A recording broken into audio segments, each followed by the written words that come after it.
France के शहर Saint ट्रेनेंट से 37 किलोमीटर की दूरी पर अटलांटिक महासागर के विशाल और गहरे पानी के ऊपर एक परित्यक्त लाइट हाउस खड़ा है। इस लाइट हाउस से जुड़ा एक आकर्षक दावा है। जो कोई भी इसकी रखवाली की जिम्मेदारी लेता है उसे $1.2 मिलियन 32 करोड़ रुपए का वार्षिक वेतन दिया जाएगा। फिर भी इस आश्चर्यजनक प्रस्ताव के बावजूद 1991 से अब तक एक भी व्यक्ति ने इस नौकरी को स्वीकार नहीं किया है। और एक बार जब आप इसका कारण जानेंगे तो आप हैरान रह जाएंगे। अनसीन ऑर्ब के एक और एपिसोड में आपका स्वागत है। आपके अटूट समर्थन के लिए धन्यवाद। आमतौर पर लाइट हाउस ऊंची जमीन या समुद्र में चट्टानी इलाकों पर बनाए जाते हैं ताकि उनकी रोशनी जहाजों और नावों को सुरक्षित रूप से समुद्र में मार्गदर्शन कर सके और उन्हें तट या खतरनाक चट्टानों से टकराने से बचा सके। वर्तमान में दुनिया भर में 18,000 से अधिक लाइट हाउस हैं, लेकिन केवल 4,000 ही सक्रिय हैं। उनमें से एक लाइट हाउस डर और रहस्य से घिरा हुआ है, लेगिमो लाइट हाउस। कुछ लोग इसे जोमन लाइट हाउस या जोमन लाइट हाउस कहते हैं, हालांकि दोनों नाम गलत हैं। लेगिमो शब्द फ्रेंच भाषा से आया है, जो एक घोड़े का प्रतीक है। 1888 और 1904 के बीच कम से कम 31 जहाज इन खतरनाक चट्टानों से टकराकर नष्ट हो गए, जिसमें 250 से अधिक लोगों की जान चली गई। इन भयानक घटनाओं को कम करने के लिए आने वाले जहाजों को घातक और नुकीली चट्टानों से बचाने के लिए एक ऊंची संरचना बनाई गई।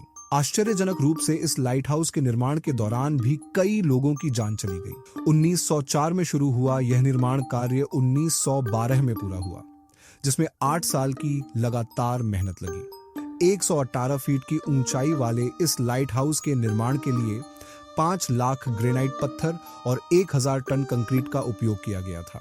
हालांकि एक डरावना पहलू जो सभी को हैरान करता है वह यह है कि यह लाइट हाउस हमेशा विशाल समुद्री लहरों, लगातार बारिश और घने कोहरे से घिरा रहता है।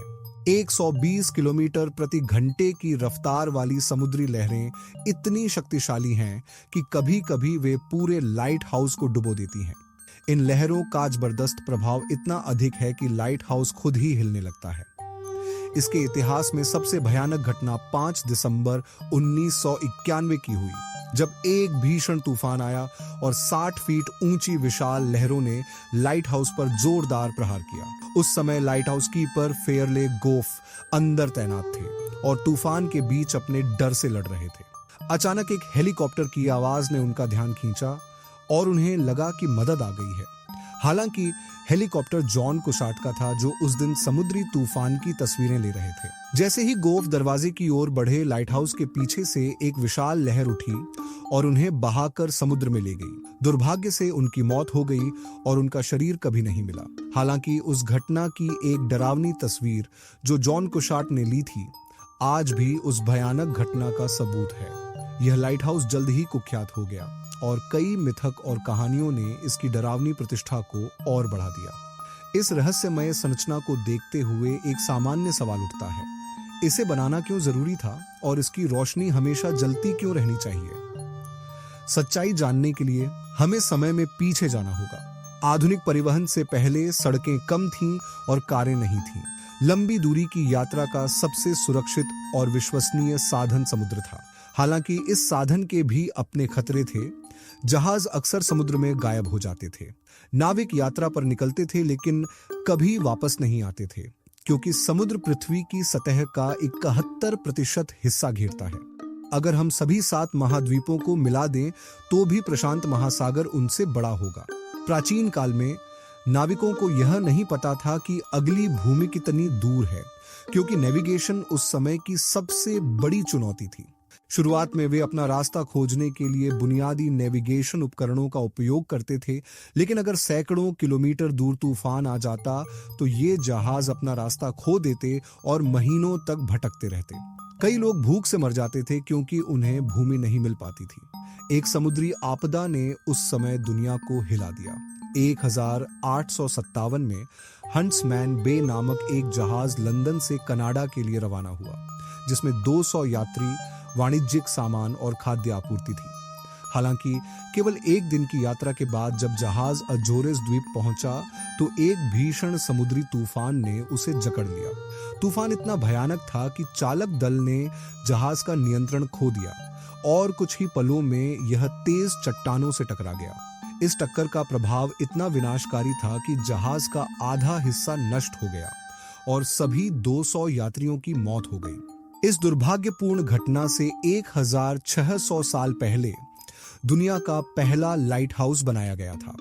मिस्र के भूमध्य सागरीय तट के पास प्राचीन शहर अलेक्जेंड्रिया स्थित था, जिसे एक बड़ी चुनौती का सामना करना पड़ा, इसकी खतरनाक स्थिति। इसे बेहतर ढंग से समझने के लिए अलेक्जेंड्रिया में व्यापार के लिए आने वाले जहाजों को तेज चट्टानों और डूबे हुए अवरोधों से भरे एक खतरनाक समुद्री मार्ग से गुजरना पड़ता था। रात में लकड़ी के जहाज अक्सर इन खतरों से टकरा जाते थे, जिससे वे अपने मूल्यवान माल के साथ डूब जाते थे। इसे हल करने के लिए अलेक्जेंड्रिया के शासक किंग टॉलेमी ने उस समय के सबसे कुशल वास्तुकारों और विशेषज्ञों को बुलाया। साथ में उन्होंने एक विशाल संरचना डिजाइन की जो न केवल जहाजों को सुरक्षित मार्गदर्शन करती थी, बल्कि उन्हें समुद्री डाकुओं के हमलों से बचाती थी और आने वाले तूफानों के बारे में चेतावनी देती थी। इस तरह अलेक्जेंड्रिया का प्रसिद्ध लाइट हाउस बनाया गया। 284 फीट ऊंचा एक मीनार जो पूरी तरह से सफेद संगमरमर से बना था। फारोस द्वीप पर स्थित इस लाइट हाउस के शीर्ष पर एक विशाल आग जलती थी, जिसे रात भर लकड़ी और तेल से जलाया जाता था। आज इसे अपने अद्भुत डिजाइन और ऐतिहासिक महत्व के कारण प्राचीन विश्व के 7 अजूबों में से एक माना जाता है। इसकी सफलता के बाद दुनिया भर में लाइट हाउस बनाए जाने लगे।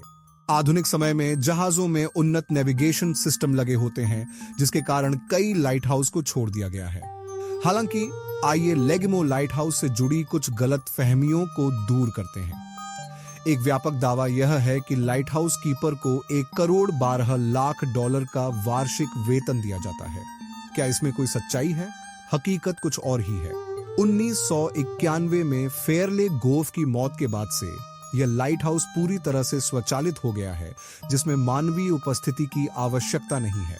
इसे सीधे सैटेलाइट से जोड़ दिया गया है, जिससे इसे दूर से संचालित किया जा सकता है।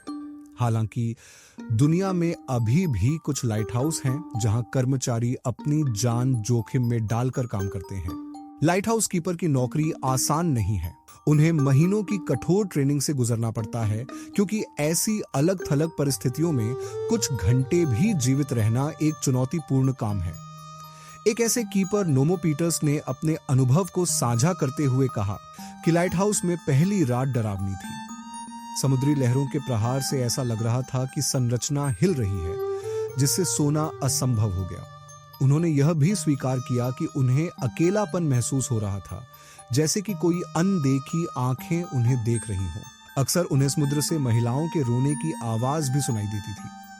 आमतौर पर लाइट हाउस कर्मचारी $70,000 से $80,000 प्रतिवर्ष कमाते हैं। तो इस दावे के पीछे क्या सच्चाई है कि इस लाइट हाउस पर $1,22,00,000 का वेतन मिलता है?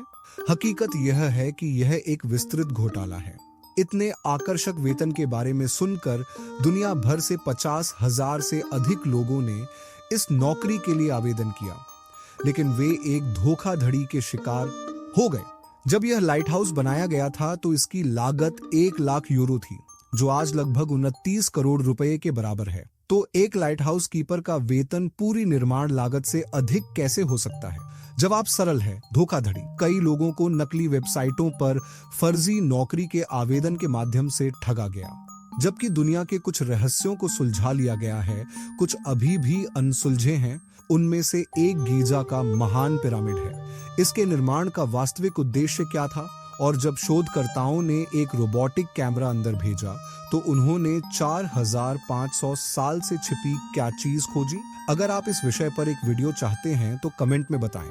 आज के लिए इतना ही। एक और दिलचस्प वीडियो में मिलते हैं।